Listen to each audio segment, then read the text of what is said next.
Bonsoir à toutes et à tous et ravi de vous retrouver comme tous les soirs sur Média TV dans 60 minutes pour comprendre. Nous sommes en direct et nous sommes le vendredi 22 avril et pendant 60 minutes, nous allons pour vous décrypter ce qui fait l'actualité nationale et internationale. N'hésitez pas à réagir sur les réseaux sociaux comme d'habitude sur la page Facebook MPC. Vous le savez désormais, vos questions et vos réactions nous permettront d'alimenter notre discussion de ce soir avec les invités qui ont accepté de nous rejoindre ce soir. Durable, AMCDD et le président de l'AESVT. Merci d'être avec nous ce soir.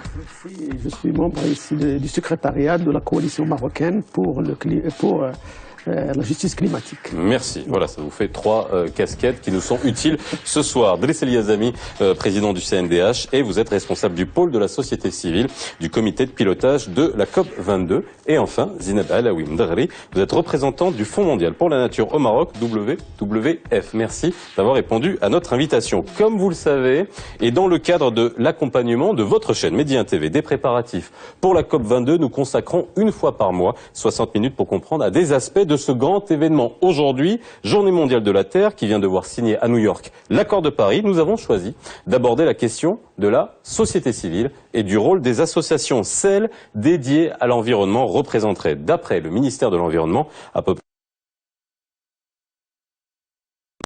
près 2,7% du total des associations du Royaume. Quels sont leurs champs d'intervention et leurs priorités? Comment travaillent-elles avec les autres acteurs concernés et pour quels résultats effectifs? Et surtout, quel rôle ont joué les associations pendant la COP 21? Quelles leçons ont été tirées de cette expérience? Et comment renforcer leur rôle? COP 22, quel rôle pour la société civile? C'est le titre de l'émission de ce soir. La COP22, la grand-messe du climat, devrait accueillir à Marrakech environ 25 000 participants du 7 au 18 novembre 2016. À quelques mois de la conférence internationale sur le climat, la société civile s'active de plus en plus. Conférences, rencontres, actions de sensibilisation, les associations mobilisent les citoyens, les écoliers et les universitaires au défi de la COP22. Le mois prochain, l'Alliance marocaine pour le climat et le développement durable devrait organiser à Marrakech une sorte de COP en miniature. Un rendez-vous pour présenter ses activités en matière de développement local dans les domaines du transport, de l'énergie, de l'eau et de l'agriculture. Plusieurs activités sont prévues, notamment une marche, une COP des jeunes universitaires et des concours au sein des établissements scolaires. Un autre exemple d'engagement en faveur de l'environnement et du climat, l'association Ribat El Fath pour le développement durable. Elle organise tous les deuxièmes mercredis de chaque mois des rencontres ouvertes au public pour aborder la COP 22. Objectif, informer l'opinion publique des défis des changements climatiques dans le monde et au Maroc. Les pré-COP 22 permettent aussi d'échanger les expériences et les analyses pour alimenter les décideurs en propositions. Ces initiatives donnent la parole aux différentes parties prenantes, notamment les administrations, le secteur privé, les élus, la société civile et les universitaires. Parmi les principaux sujets traités, les énergies renouvelables et l'efficacité énergétique, le transfert des technologies et le développement durable. Pour garantir le succès de la COP 22, le Maroc mise sur le tissu des ONG nationales. En sa double qualité de président du Conseil national des droits de l'homme et de membre du comité de pilotage de la COP 22, Driss El Yazami multiplie les entretiens. Il se concentre sur l'expérience des ONG françaises et internationales dans l'organisation de la COP 21, tenue du 30 novembre au 13 décembre 2015 à Paris. Bien avant que nous commencions à parler bien évidemment du rôle de la société civile et des associations dans le cadre de la COP 22, de tirer l'expérience bien entendu de la COP 21, revenons sur l'actualité. Aujourd'hui se sont retrouvés à New York plus de 160 représentants. La princesse Lala Hesna est sur place aux côtés de Ségolène Royal, François Hollande et de Ban Ki-moon qui a transmis un discours de Sa Majesté à cette occasion pour signer un accord, juste pour que nos téléspectateurs qu'on comprenne bien. On a déjà traité de ce sujet, mais que contient cet accord, Sidi Yazami? Écoutez, il s'agit du premier accord universel, équitable, puisqu'il reconnaît pour la première fois la responsabilité historique des pays industrialisés dans les changements climatiques et qui, en même temps, instaure deux grands objectifs, l'atténuation des émissions des gaz à effet de serre, mais aussi qui met l'adaptation au même niveau en termes d'objectifs, qui a aussi prévu des objectifs financiers qui sont évalués à 100 milliards de dollars à partir de 2020, donc un fonds vert pour notamment les efforts d'adaptation, et aussi qui a prévu des mécanismes d'évaluation réguliers de cet accord international. Aujourd'hui, la signature de cet accord, c'est le premier pas de la mise en œuvre de cet accord historique, et je crois que le mot n'est pas galvaudé lorsqu'on parle d'accord historique. Et maintenant, la deuxième étape sera probablement le processus de ratification pour la mise en œuvre. Justement, ça, c'est une autre histoire. C'est que c'est... Oui, c'est sûr que l'accord de Paris reste vraiment parmi les accords les plus importants parce que même s'il traite de l'environnement et du climat, en réalité, il touche tous les secteurs économiques, sociaux et politiques aussi.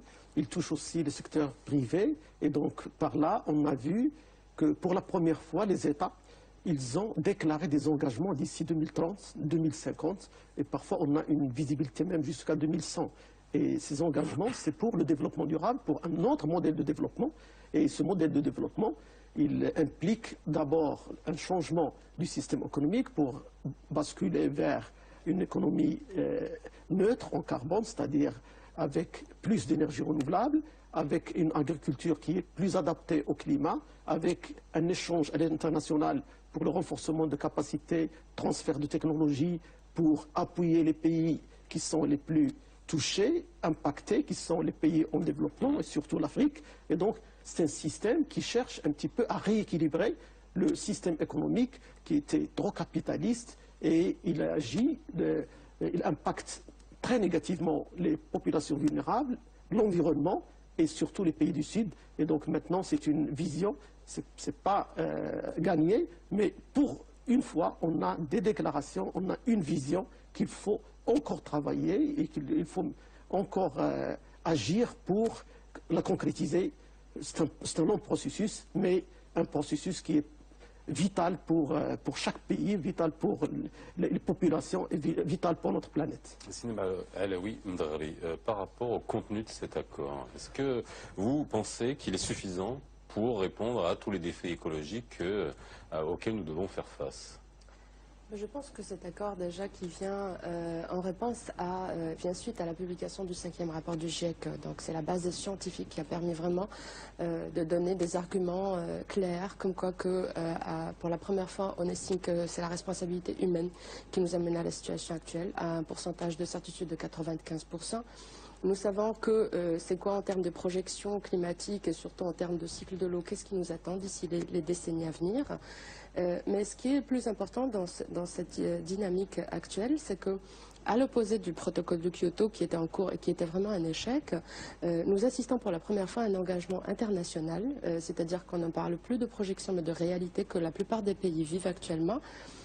Et qui, ces pays-là, proposent chacune à leur manière, en fonction de leur contexte législatif, social, économique, etc., des propositions pour savoir comment chaque pays va contribuer à cet effort global de lutte contre les effets du changement climatique pour essayer de stabiliser les températures mondiales à 2 degrés Celsius d'ici 2100 par rapport à l'après-industriel.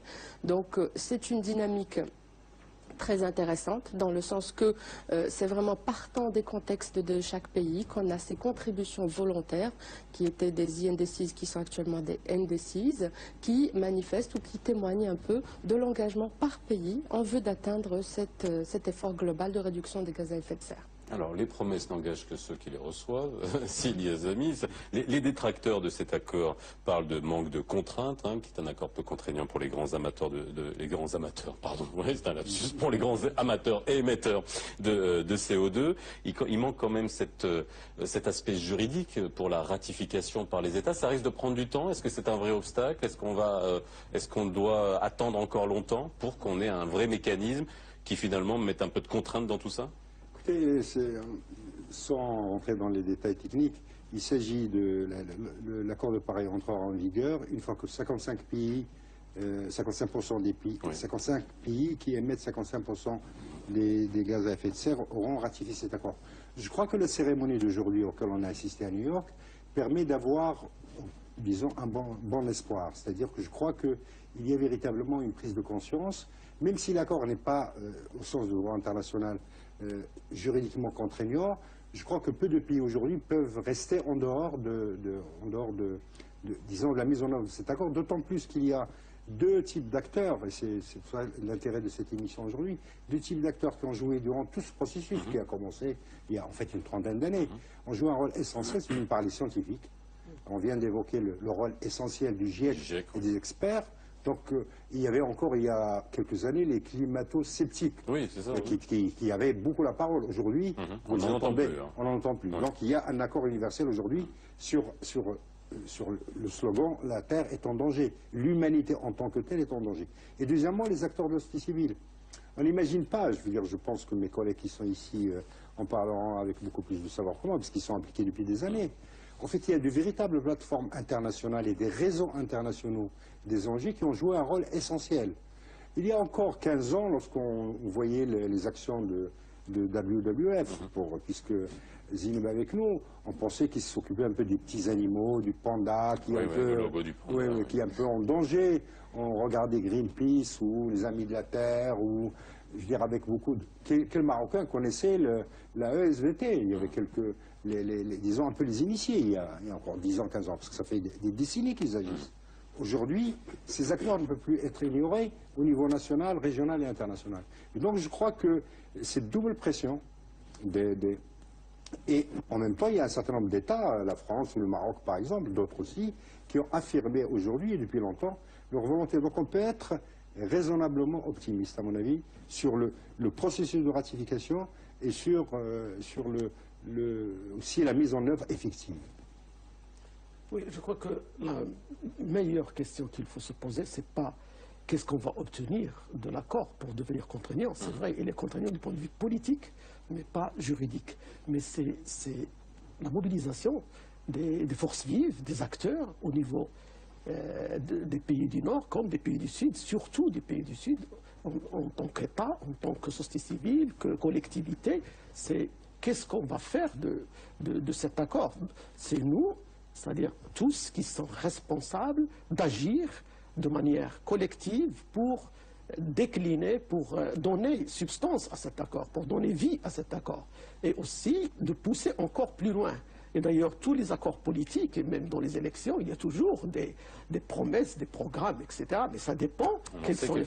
Voilà, donc ça va dans ce sens. Mais au moins, lorsqu'on a une déclaration claire, sur cette déclaration, on peut y travailler, on peut agir. Donc, tout le travail qui a été fait, il est un travail extraordinaire des sociétés civiles, des sociétés scientifiques, et de la société aussi médiatique, et ça a rapporté avec les forces vives des pays du Sud, et ça a donné un accord avec des clauses qui représentent le SMIC de ce qu'on peut avoir en tant que 195 pays avec la Palestine maintenant et l'Union européenne. Donc c'est pas aussi simple avec toutes les divergences et avec tous les intérêts qui sont très différents. Maintenant, on a un accord, on a une déclaration. C'est à nous maintenant de voir comment faire de cette donnée âme et aussi pousser plus loin cet accord pour qu'il voit, parce que ce n'est pas un accord environnemental, on le répète, c'est un accord sur le modèle de développement.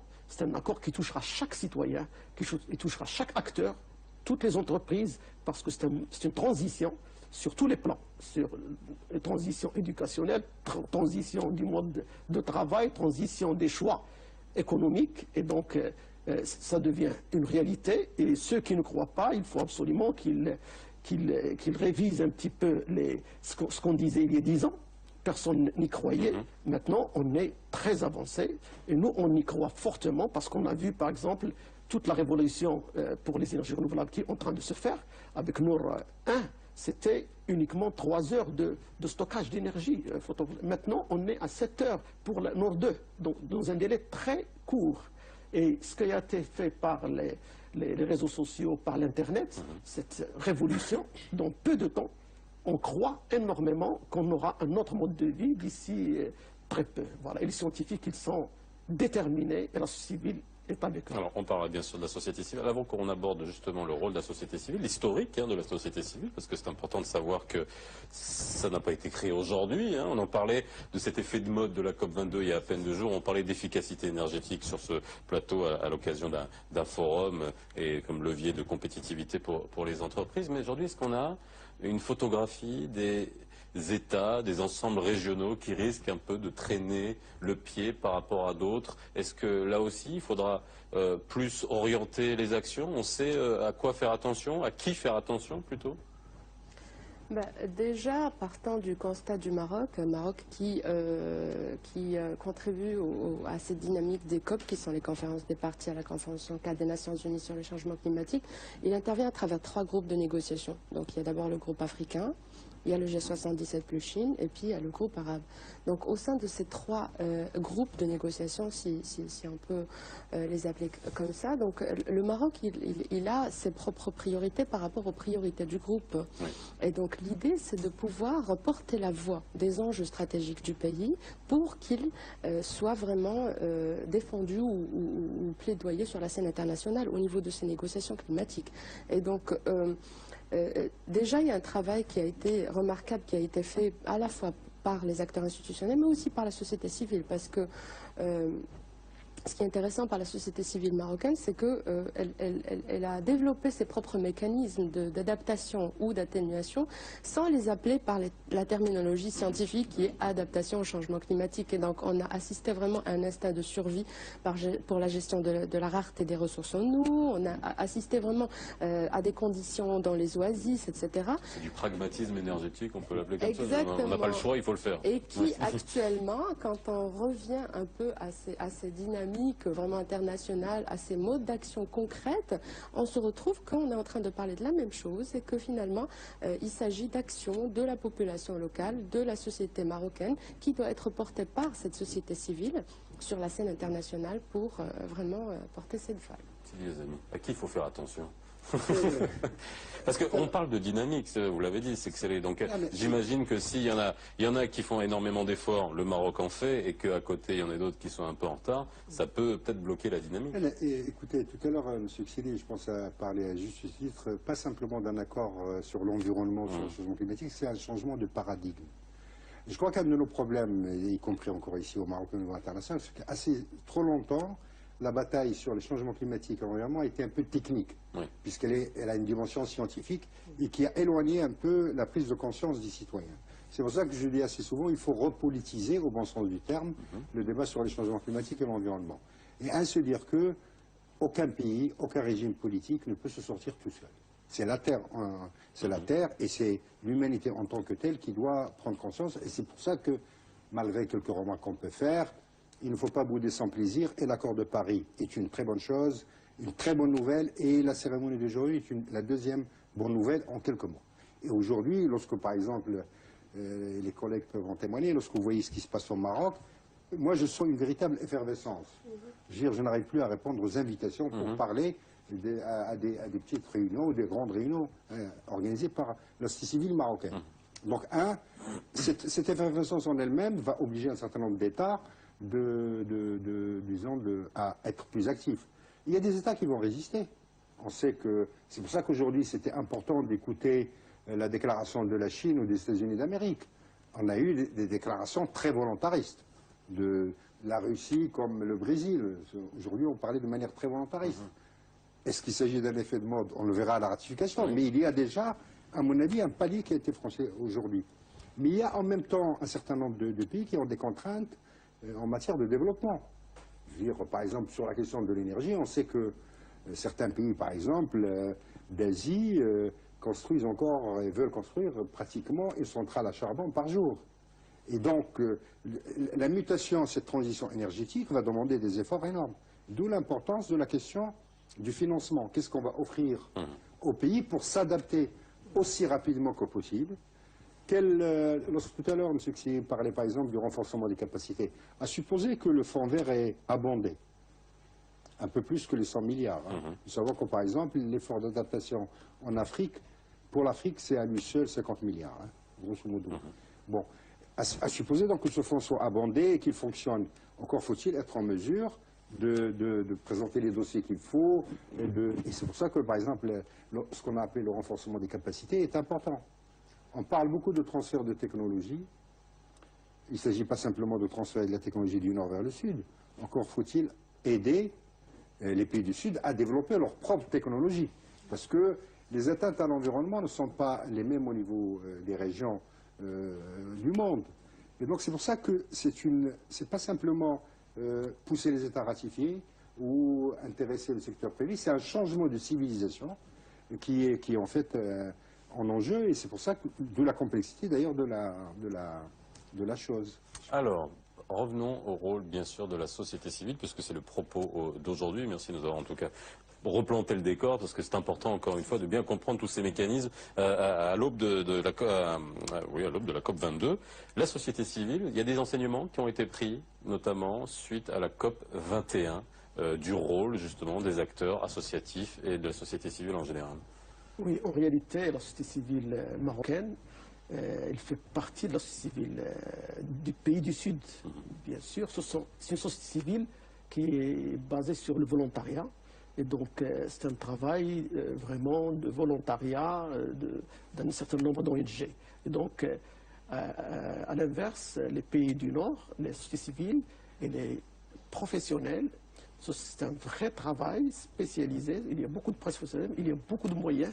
Ils ont la capacité de faire les études qu'ils veulent et donc ils sont à un niveau très élevé. C'est pourquoi c'est eux qui ont porté vraiment la cause de défense de l'impact climatique du Sud par rapport aux pays du Nord, beaucoup plus, il faut le savoir.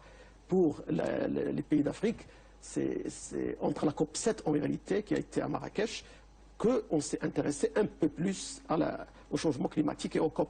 Et il y a eu des participations parfois de 3-4 personnes et 2 ou 3 ONG qui participaient au COP. Donc c'était une minorité. Mais c'est, comme j'ai dit, dans un cadre de volontariat, et on doit saluer vraiment ces militants qui ont suivi, alors que personne ne voulait croire ou entendre. Les climato-sceptiques, on en avait partout, et malgré ça, ils ont continué. La société civile africaine aussi, elle s'est structurée à travers des réseaux. Il y a 2 grands réseaux qui œuvrent au niveau africain. Il y a ce qu'on appelle le PACJA, l'Alliance panafricaine de justice climatique, qui regroupe un certain nombre de pays, et le Maroc, il est représenté grâce à certains militants marocains au niveau de leur bureau, et donc ils opèrent depuis des années. La même chose, il y a le réseau climat et développement, c'est un réseau francophone, où il y a des pays francophones comme la France, etc., mais beaucoup de pays africains. Ce sont les 2 réseaux qui sont spécialisés dans le suivi des COP. Chaque année, ils ont des rencontres, ils ont des déclarations, ils ont des analyses, ils les font chaque année. Le Maroc, il a pu se positionner, mais à travers, comme j'ai dit, des minorités. La COP 21, c'était un changement radical. Il y avait vraiment toujours, bien sûr, il faut le savoir, le ministère de l'Environnement. Il y a des militants aussi au niveau du ministère de l'Environnement, avec Sinbou et toute l'équipe, puis Sibnihia et l'ensemble avec les différents acteurs du ministère de l'Environnement. C'était eux qui suivaient les COP. Avec un certain représentant, un de chaque administration, il y a des militants de chaque ministère, etc. Mais ce n'était pas vraiment vu comme une participation forte par rapport à certains pays. Mais la COP 21, c'était un changement radical. Il y avait la société civile qui a été appuyée, aussi bien par les amis avec le CNDH qui a appuyé un certain nombre d'ONG. Le ministère de l'Environnement, il a appuyé. Il y a aussi des fondations Excel qui ont appuyé. On a eu une représentation qui va au-delà d'une 50aine d'acteurs, en plus d'ONG qui ont pu trouver d'autres moyens pour y arriver, ou parfois volontairement leurs propres moyens. Et donc, au niveau de la COP 21, quel a été le poids finalement de la société civile dans la rédaction de l'accord et dans toutes les dispositions qu'il contient? Je pourrais parler déjà du cas du WWF, le Fonds mondial pour la nature, donc, qui est une ONG internationale qui existe depuis une 50aine d'années. Pour tout ce qui est question climatique et énergétique, il y a une initiative qui est la GCEI, la Global Climate and Energy Initiative, qui suit toutes les questions reliées au climat et l'énergie depuis le début. Donc il y a une petite équipe, une task force qui a été faite pour suivre les négociations internationales, qui suit les COP vraiment depuis la COP 1. Et cette petite équipe, petite relativement, c'est une 60aine de personnes quand même, partout dans le monde, qui sont des vrais experts en la matière, en termes de négociations internationales, en termes juridiques, sociales, économiques, etc. Et je peux vous dire, juste pour en faire une histoire courte, que pour la COP21, la moitié des positions de cette équipe-là s'est retrouvée dans le texte final de l'accord de Paris. Et ce qui est vraiment quelque chose de très considérable, et que le travail continue quand même, parce que si l'accord de Paris a été un exploit, je peux vous dire que, juste à titre d'exemple, ces mécanismes de transparence sont encore un cheval de bataille pour l'équipe du GCI qui continue à travailler. Parce que c'est quoi l'enjeu de la transparence? C'est que dans ces contributions que tous les pays ont développées, bah, les efforts de réduction des gaz à effet de serre ont été faits par rapport à une année de référence. Bah, chaque pays a choisi son année de référence. Et donc, pour pouvoir évaluer cet effort global, il faut déjà unifier la base et la référence. Et donc, je peux vous dire que déjà, il y a tout un travail qui est en cours. Et d'ailleurs, il y a un groupe ad hoc qui a été créé pour l'accord de Paris qui va commencer à la session de Bonn le mois prochain du 16 au 26, auquel participe cette équipe-là pour vraiment essayer de travailler sur ce mécanisme de transparence, mais c'est pour couvrir l'ensemble des enjeux qui sont encore en cours de travail. Ce qu'il faut se rendre compte, c'est qu'il y a toute une série de plateformes internationales qui ont développé une expertise professionnelle, des moyens d'action et de plaidoyer absolument fascinants. D'ailleurs, à mon avis, ce que les gens de l'environnement ont fait dans l'accord, c'est-à-dire la capacité d'influencer l'agenda étatique, d'autres plateformes de la société civile nationale et internationale devraient s'en inspirer, avec une expertise et une capacité d'accompagnement du processus de négociation durant toute l'année absolument fabuleuse. Lorsque nous étions à Paris, nous avions quotidiennement, par des amis de ces plateformes, l'état des négociations. Ils étaient présents physiquement, ils suivaient les négociations, ils connaissaient les équipes de négociateurs, et ils interagissaient avec les progrès de la négociation étatique. Ils étaient auprès de la CNUC, c'est-à-dire la Conférence des Nations Unies sur les changements climatiques, et qui est à Bonn. Écoutez, il y a 7 types d'ONG qui sont accrédités. Jusqu'ici, malheureusement, très peu d'associations marocaines sont dans ces grandes coalitions, mais durant, par exemple, la CGM vient juste d'accréditer dans ce qu'on appelle le caucus, d'une certaine manière, business. Il y a la SVT qui a demandé aussi son accréditation. Donc il faut que, par exemple, qu'on intègre ces plateformes qui sont agréées, accréditées d'une certaine manière. Mais ce qui m'a frappé à Paris, ce sera la dernière remarque, c'est cette amplification de la présence de la société civile marocaine, des ONG, des parlementaires marocains sont venus. Et c'est pour ça que un des progrès par rapport à la COP21, ce sera un certain nombre de manifestations parlementaires que les 2 chambres marocaines vont organiser, l'expertise marocaine, les chercheurs marocains, et ça m'a, en tout cas personnellement, ça m'a permis de découvrir le fait que nous avions une véritable capacité de recherche dans toutes les universités marocaines, dans un certain nombre d'établissements comme la Météo nationale, l'Institut national de recherche agronomique, il y a des équipes qui travaillent sérieusement, qui sont à l'égal de leurs pairs. L'élection... On ne les voit pas. Bah, écoutez, c'est justement l'élection, un des éléments dont nous devons nous féliciter, c'est par exemple l'élection de M. Morsit comme secrétaire général du GIEC. Et donc, ce n'est pas venu par hasard pour le faire plaisir. C'est la reconnaissance d'un cheminement, d'un itinéraire, d'une véritable expertise. Et enfin, la présence des collectivités marocaines pour la première fois là aussi, des collectivités territoriales. Il y avait des conseils régionaux, il y avait l'association marocaine des écovilles, que peu de Marocains connaissent. Il y a un réseau des associations marocaines d'écovilles. Un projet comme l'écoville de Znata, entre Mohammedia et Casablanca, qui va être la première ville africaine, écoville africaine. En termes d'ambition, elle était représentée, elle était présente. Et donc, il y avait...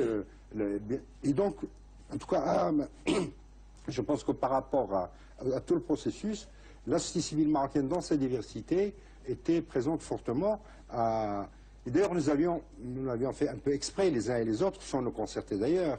D'une certaine manière, nous avons anticipé Marrakech en disant il faut qu'on aille voir Paris pour nous sensibiliser, pour voir comment c'est. Et en tout cas, pour une partie des Marocains, c'était une véritable découverte, une préparation à Marrakech. Alors, de quelle manière on peut faire renforcer les liens des ONG marocaines avec les ONG internationales? Comment créer cette transnationalité des ONG, finalement? On fait une petite pause et vous me répondrez à ça juste après, ça vous va? De retour sur le plateau de 60 minutes pour comprendre COP22, cette émission spéciale COP22. Je vous rappelle que une fois par mois, nous faisons une émission dédiée à ce grand événement qui aura lieu à Marrakech. Alors, je vous posais la question tout à l'heure, de quelle manière finalement renforcer les liens entre nos ONG, et vous l'avez dit tout à l'heure, qui ont besoin de professionnalisation au niveau des associations, versus les ONG à l'international qui, elles, ont déjà des structures bien établies, des réseaux bien établis. On pourra peut-être reparler en fin d'émission, si on a le temps, de la loi sur les associations. Est-ce que c'est handicapant? Est-ce que ça pourrait permettre de faciliter la chose? Oui, en réalité, le choix stratégique et politique du Maroc, de l'ouverture sur tous les plans, il était vraiment très bénéfique. Il faut comparer la société civile marocaine par rapport à la société civile arabe ou africaine.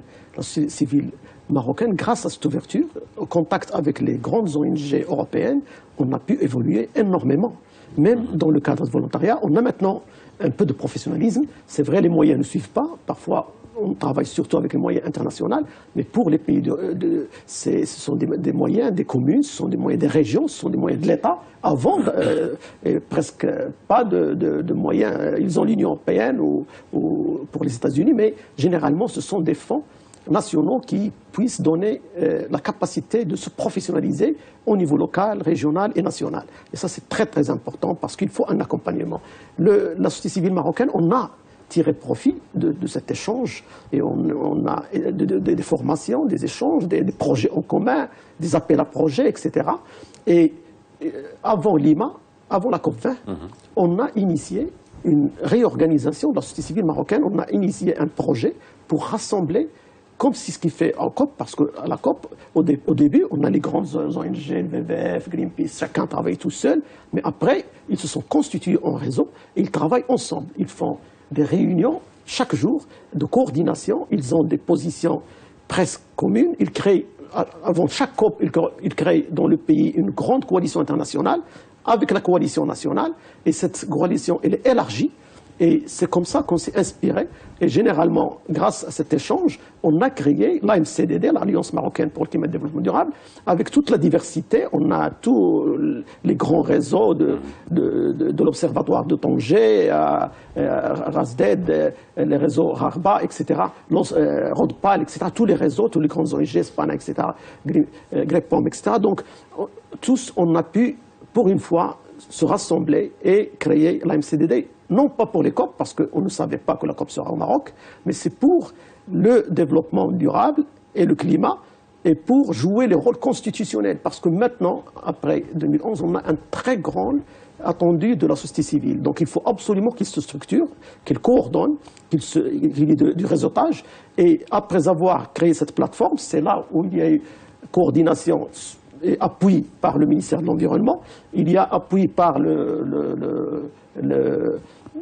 CNDH avec ses amis, et cet appui-là, ça nous a permis de participer à la COP21. Après, on a créé une coalition beaucoup plus large, parce que la société civile des droits de l'homme, elle est plus structurée, elle est plus forte, c'est normal, parce qu'il a travaillé beaucoup plus avant la société civile environnementale, et donc on a créé cette coalition dans laquelle on a pu avoir aussi bien les droits de l'homme, droits de femmes, de jeunes, on a aussi les syndicats, et donc différentes dynamiques se sont associées, ils ont créé des commissions, et on a créé un secrétariat qui coordonne, et c'est lui, on va parler tout à l'heure, du programme qu'il veut faire. C'est un programme, il y a les dynamiques qui travaillent, il y a des ONG qui travaillent, il y a les dynamiques qui travaillent, qui sont un ensemble d'ONG, mais il y a aussi les grands réseaux, comme la coalition on a ici, mais cette coalition, elle a des liens avec les coalitions internationales, et on a programmé de faire aussi des actions internationales en tant que coalition marocaine, et c'est ce qui se fait généralement pour tous les pays. La même chose pour la France, pour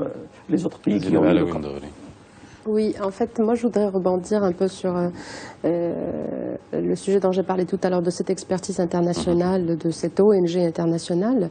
L'idée, c'est que on essaie vraiment de capitaliser sur cette expertise acquise pour vraiment défendre les intérêts du Maroc. À titre d'exemple, en février dernier, parce que le WWF a pour coutume que chaque fois qu'il y a le pays qui est hôte de la COP, ils organisent un workshop dans ce pays-là. Et donc en février dernier, à Marrakech, s'est tenu le workshop donc suite à la COP21, qui a permis à la fois d'analyser, de faire une analyse critique de cet accord de Paris, mais aussi de faire une sorte de feuille de route pour cette année. Et donc il y a tout un ensemble d'éléments qui ont été identifiés, tenant compte du contexte marocain, mais aussi de tous ces engagements internationaux qui sont en cours, que ce soit la cérémonie de signature, que ce soit tout cet effort d'équilibre entre tout ce qui est adaptation et atténuation, que ce soit pour tout ce qui est financement, donc quel type de financement avons-nous besoin pour quel type de projet. Également le renforcement de capacité, oui, il y a une expertise internationale qui existe, mais qu'en est-il de nos besoins locaux? De quoi avons-nous besoin? Comment essayer vraiment de tirer le plus profit vraiment de cette possibilité internationale? Parce que dans le fond, le changement climatique, ce qui est intéressant dans cette histoire, c'est que certes, il y a des défis, il y a beaucoup de problèmes environnementaux, etc., mais aussi c'est une question d'opportunité. Comment essayer de saisir la chance qui s'offre actuellement au Maroc en tant que pays hôte de la COP22, mais aussi en tant que pays avec tellement de transitions en cours, la transition énergétique, etc., qui font émerger vraiment tous ces enjeux-là sur la scène internationale. Alors là, on parle de la COP22, on parle de la collaboration, mais si on pouvait revenir aux associations locales, est-ce qu'on sait aujourd'hui combien on a d'associations qui œuvrent dans l'environnement? Quelles réalisations elles ont faites? Est-ce que ça fait... Parce que quand on parle d'associations, c'est fédérer quand même les populations. Ça représente quand même une population locale. Je ne sais pas si c'est pour sauver une daïa dans un coin précis, ou alors lorsqu'on entend parler des opérations plage propre et qu'on arrive à rassembler des gens. Est-ce qu'aujourd'hui, ces associations sont vraiment l'expression de la population? Est-ce qu'on pourra arriver, j'aimerais vous poser la question à un moment donné, est-ce que l'expression de la société civile se traduit à un moment donné en politique, et est-ce qu'on pourra avoir un jour voilà, un parti vert comme on peut avoir dans d'autres pays? Parce que finalement, si on met en évidence ces associations, ça pourrait être une finalité, si les amis. C'est-à-dire, oui, d'abord, un des paradoxes au niveau du national et au niveau international, c'est qu'au moment où toutes les sociétés prennent conscience de la centralité des enjeux de l'environnement, les partis qui défendent cette cause en tant que telle n'ont pas nécessairement l'écho politique et les résultats politiques qu'on pourrait attendre. Est-ce que peut-être parce qu'aussi beaucoup de partis politiques s'emparent de cette question. Moi, si vous permettez, j'aimerais que tout le temps qu'on n'oublie pas et que les téléspectateurs n'oublient pas le fait qu'il s'agit bien d'un changement de paradigme global. Et que donc la société civile, de mon point de vue, qui s'occupe de la question de ces questions que nous discutons aujourd'hui, c'est d'une part les pionniers, les professionnels, les spécialistes comme M. Xiri, qui a travaillé depuis 15 ans avant que je m'occupe moi de ces questions. 20 ans peut-être, je veux dire, et qui travaillait comme lui et dans d'autres pays, dans l'isolement, dans la solitude. Mais ce que nous faisons par exemple en termes de coopératives sur les produits naturels marocains, les coopératives d'arganiers, de femmes, qui travaillent sur l'arganier, les initiatives qui sont faites contre la désertification, sur le palmier, sur les figues de Barbarie, l'écotourisme, font partie de cette grande société civile. Et un des objectifs d'ailleurs à Marrakech, enfin en tout cas un des objectifs que le pôle société civile s'est donné pour Marrakech, c'est non seulement de renforcer la société civile marocaine et sa mise en réseau international, ce qu'on discute, de amplifier la prise de conscience de toute la société marocaine des menaces, par exemple de notre rapport à l'eau. Nous vivons au Maroc aujourd'hui comme société, comme si nous avions des réserves d'eau éternelles. Nous savons que nous sommes déjà à la limite du stress hydrique. Nous savons, depuis le rapport du cinquantenaire qui a été publié en 2006, que les réserves disponibles pour chaque Marocain vont tomber de moitié à moyen terme. Donc par exemple, comment la société marocaine change radicalement son rapport à l'eau. Et comment mais il y a enfin, comment faire de Marrakech un moment de saut qualitatif qui mobilise l'ensemble des acteurs. Nous avons 8 millions de Marocains dans le système scolaire, oui. Comment aujourd'hui faire que ces 8 millions de jeunes Marocains qui sont dans le système scolaire deviennent des acteurs de ce changement? Il ne s'agit pas simplement d'un changement au plus haut niveau, mais c'est un changement quotidien. C'est vrai que lorsqu'on a recensé, alors j'ai des chiffres, hein, vous allez me les confirmer, mais on a 2070 associations qui œuvrent dans l'environnement au Maroc. Oui, c'est ça. C'est considérable quand même. Bon, même si ça représente moins de 3% du total, mais bon, en chiffre absolu, c'est quand même assez important. Ce recensement, il donne ceux qui ont dans leur statut le mot environnement. Ah, d'accord. Mais pas dans leur action dans concrète. La définition la plus large, en réalité, tout le monde, dans la définition de l'environnement, il travaille un petit peu dans l'environnement. Mais ce qui se passe, c'est que au Maroc, la société civile marocaine, il a joué un certain nombre de rôles. Parmi les rôles les plus importants, c'est le développement local. C'est elle qui a travaillé pour l'adduction de l'eau potable, pour l'énergie avec le solaire, etc. Ce sont ces petites expériences qui ont été reprises par l'État et qui ont permis le PAGER, etc. Parce que la société civile n'a pas les moyens de l'État, mais elle a cette liberté, cette capacité d'innover et de commettre les erreurs. Parce que l'État, on a vraiment un problème, mais chaque citoyen... L'État n'a pas le droit de commettre des erreurs. Oui, chaque citoyen... Ça coûte plus cher. Ça coûte plus cher, il y a des engagements plus. Mais les citoyens, chaque citoyen, lorsqu'il a une idée, ils peuvent créer une association. Donc cette liberté de création d'association, c'est une richesse extraordinaire, il y a une diversité. Et cette diversité, ça appuie chacun. Il a sa fonction, mais il se retrouve plutôt beaucoup plus libre d'avoir une initiative dans un domaine donné, le samedi, dimanche, et après avoir fini son travail, et il commence à faire des petits projets comme ça. Et ce sont des projets de développement local qui ont donné les coopératives de l'Arganier, qui ont donné des projets d'adduction d'eau potable, comme j'ai dit tout à l'heure, des projets d'énergie, etc. Et ça s'est multiplié. Ces projets de développement local, c'était parmi les rôles. Il y a le rôle aussi de l'encadrement et de la sensibilisation. Et ça, c'est un rôle que le civil a joué, il joue de manière forte. Maintenant, avec ces deux rôles, il y a un troisième rôle qui est aussi important, c'est le dialogue et le plaidoyer avec les acteurs et les décideurs. Parce que vous pouvez travailler une centaine d'années, et avec une mauvaise décision, ou le manque d'une décision politique au niveau territorial ou national, ça ne fait pas vraiment améliorer la situation. Alors ça demande de la communication, et ça demande le partage de l'info, justement. Comment ça fonctionne? Est-ce qu'il faut des endroits bien particuliers, des moments clés, ou des instances de dialogue pour pouvoir faire remonter l'information? Moi, je pense qu'il y a, pour opérer un saut qualitatif et utiliser cette opportunité que constitue Marrakech, et après Marrakech, il faut que nous réfléchissions sur une moyenne durée, puisque le Maroc va prendre la présidence de la COP le 7 novembre. Donc nous avons au minimum 1 an et demi devant nous. La société civile marocaine, pour pouvoir jouer son rôle, a besoin de moyens financiers. Il faut que cette question, et de moyens financiers nationaux. Lorsque nous sommes encore aujourd'hui, nous sommes dans un pays où 27% des associations marocaines ont moins de 5 000 dirhams par an pour agir. 37% des associations marocaines n'ont pas de siège, de bureau pour... donc, je veux dire, il faut que les collectivités territoriales, l'État, mais aussi les citoyens prennent leurs responsabilités pour donner des moyens, de l'argent aux associations. Parce que sans argent, on ne peut pas agir.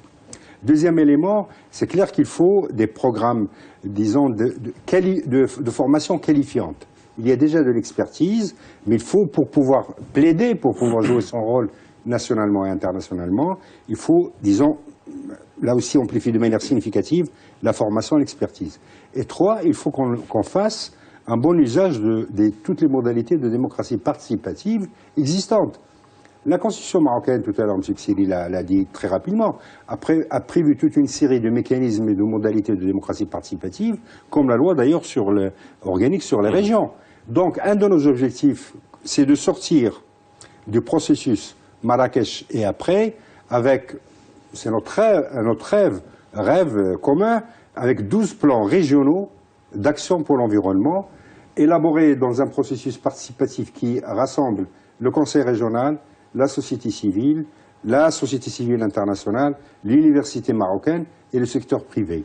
Donc on peut imaginer une série de débats pour, disons, dans les 1 an et demi, avoir 12 plans régionaux d'action pour l'environnement, parce que les atteintes à l'environnement à Tanger ne sont pas ceux des Agora. Chaque région a ses spécificités. Et ses problèmes et ses challenges. Zineb Alaoui. Oui, peut-être pour rebondir à un point qui a été cité par les amis, qui est celui des capacités techniques ou de cette expertise un peu de la société civile. Ce qu'on peut constater de manière générale au niveau de la société civile marocaine, c'est qu'il y a des niveaux d'expertise qui sont très variables. Et donc, un des enjeux, déjà, c'est de pouvoir renforcer un peu cette capacité ou ces connaissances de cette société civile marocaine. Déjà, pour qu'elle sache c'est quoi son rôle, parce qu'il ne faut pas oublier qu'au niveau de ces mécanismes onusiens que sont les COP, les sessions de Bonn, etc., la société civile ne peut jouer que le rôle d'observateur. Elle n'a aucune capacité de pouvoir changer les textes de négociation, etc. Et donc, en tant qu'observateur, qu'est-ce qu'on peut faire concrètement au niveau de cette COP? Déjà, si on réussit à remonter toutes les initiatives nationales, et il y en a pas mal dans plusieurs régions, dans plusieurs secteurs d'activité, pour que vraiment les montrer au niveau de cette plateforme qu'est la COP. Mais aussi, par exemple, au niveau du WWF, il y a cet effort avec la société civile, mais il y a aussi avec d'autres catégories d'acteurs. Il ne faut pas oublier que, par exemple, pour le monde scientifique, ou les universitaires, ou les universités en général, il y a beaucoup, c'est une niche vraiment d'initiatives et de développement qui est très, très considérable. Et donc, je titrerai juste comme ça, à titre d'exemple, un projet qui a été développé par le WWF, qui est le Café Panda, et qui permet vraiment, après des vulgarisations sur qu'est-ce que c'est que ces 2 degrés Celsius, de quoi s'agit-il concrètement, de pouvoir recueillir de la part des étudiants, mais des universitaires aussi, comment ils verraient leur contribution à cet effort. Et donc, il y a plein d'idées comme ça qui permettent, par catégorie d'acteurs, par région, par secteur d'activité, de pouvoir faire émerger des initiatives complètement extraordinaires au niveau national. Il faut un observatoire qui pourrait centraliser l'ensemble de ces actions au niveau du royaume. Il faut un canal qui permette de tout centraliser.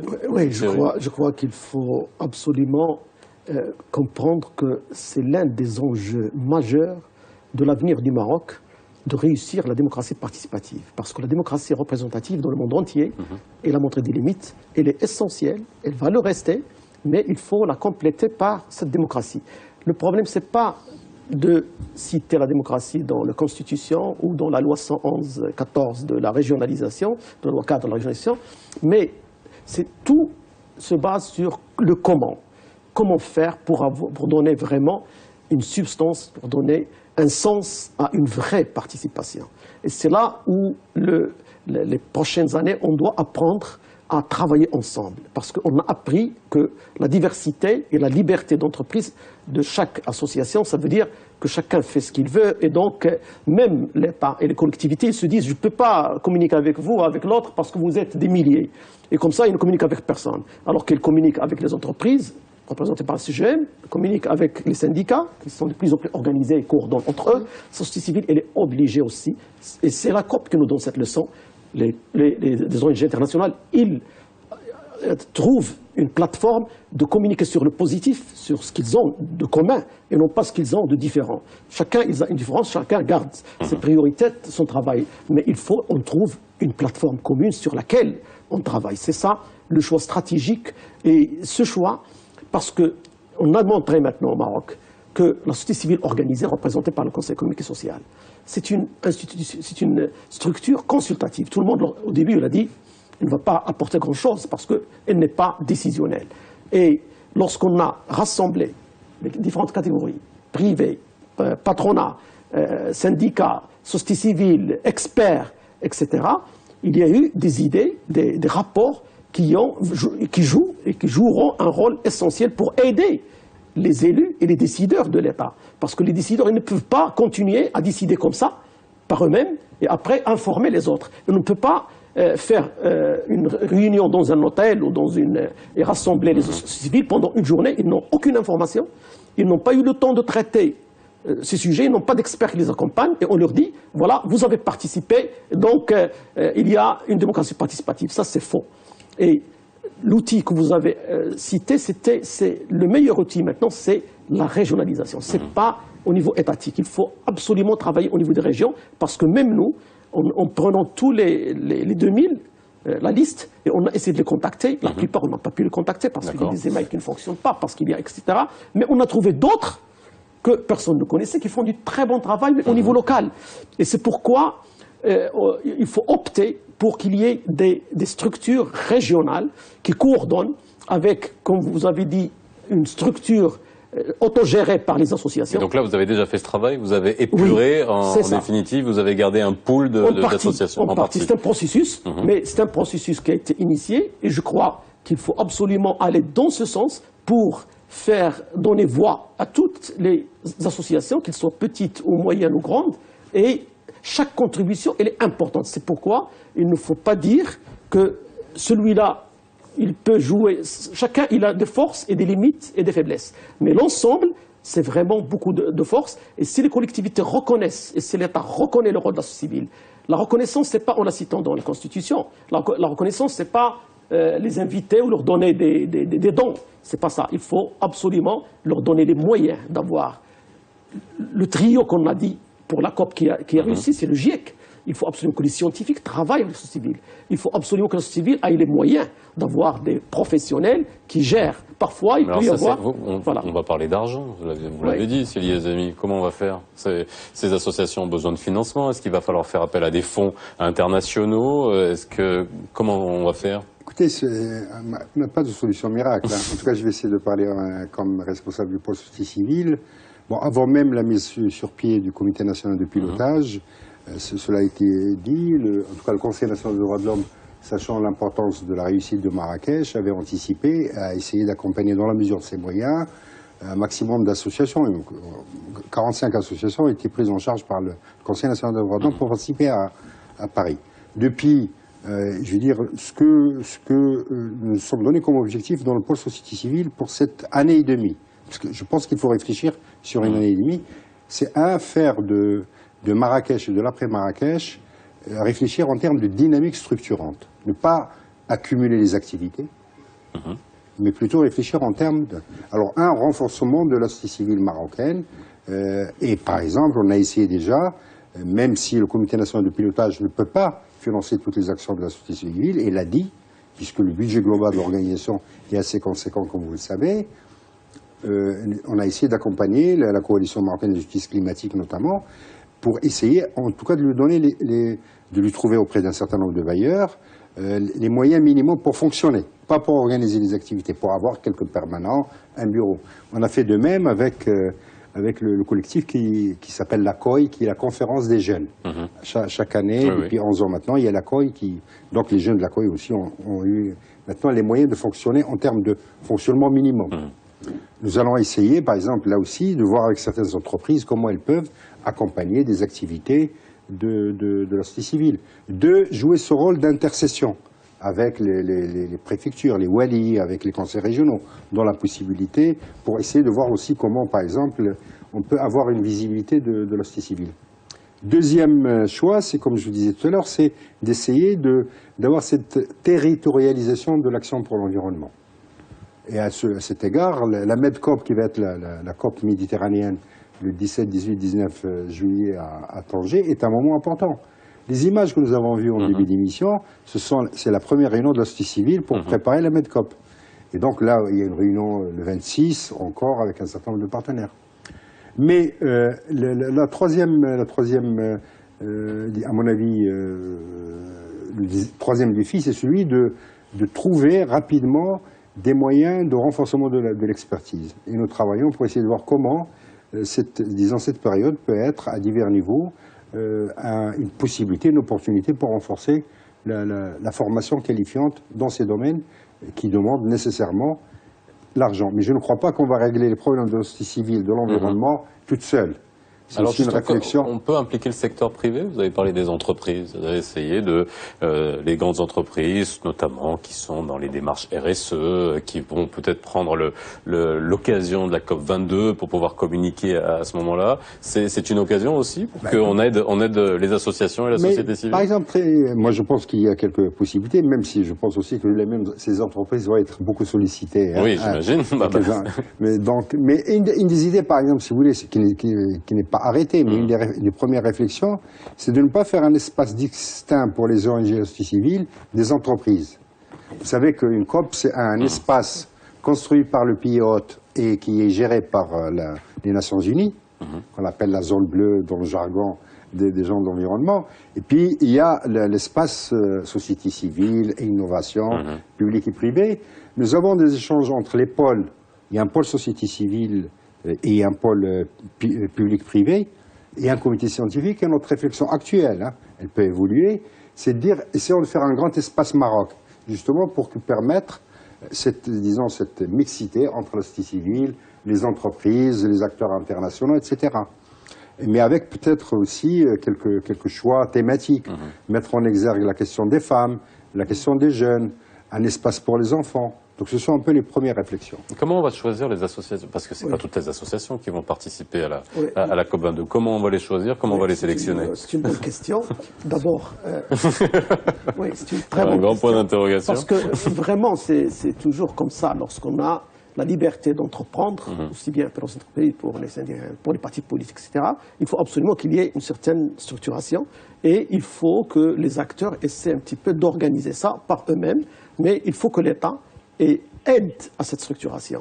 On a vraiment un manque énorme d'appui à la société civile marocaine, aussi bien sans COP qu'avec la COP. Ça, il faut le savoir. L'appel est lancé. Oui, donc non, même maintenant, si les amis parlent d'un effort presque individuel pour aider le fonctionnement avec des moyens vraiment trop bas par rapport à ce qu'on a vu, par rapport à la France et donc jusqu'à présent, l'État, on attend que vraiment il y ait vraiment une aide claire pour la société civile, parce que ce sont des COP qui sont portés fortement par la société civile, en plus de la société scientifique.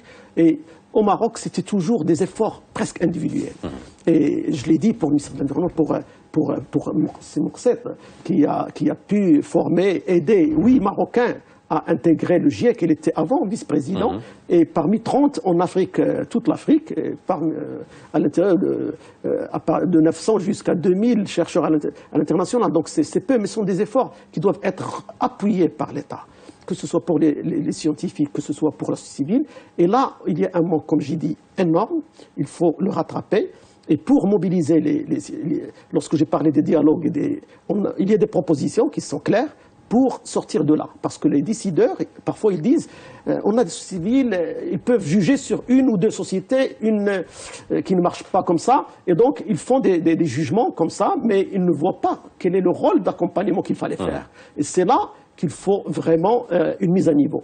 Pour la société civile marocaine, on a opté au niveau du comité, au niveau du secrétariat et avec l'ensemble des commissions, de la coalition marocaine pour la justice climatique, on a opté pour vraiment ne pas aller directement à la COP, parce que c'est difficile un petit peu, ni de le concept, ni de l'organisation. Il est un petit peu compliqué. Vous pouvez entrer, vous pouvez trouver de 100, 200, 400 interventions chaque jour, et donc il faut choisir. C'est à ça que va servir la pré-COP. C'est pourquoi on a proposé 4 pré-COP.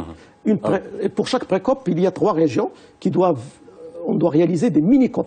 On a appelé ça des mini-COP, où il y a en même temps, comme ça a été dit, un espace pour les side events, pour se familiariser même avec les termes, des petites conférences de vulgarisation, des conférences scientifiques de haut niveau, etc., par des nationaux, par des locaux, par des associations, par des universitaires.